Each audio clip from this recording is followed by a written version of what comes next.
akan dumpu je dapat. Siap.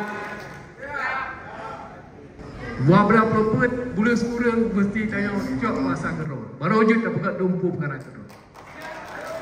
Dan insya-Allah wali yang mulia saya ini. Yang penting Provinsi Aceh kita umat menjadi inklusif. Dan insya-Allah tepat sasaran sesuai dengan kehendak kita masing-masing di Aceh. Mudah-mudahan.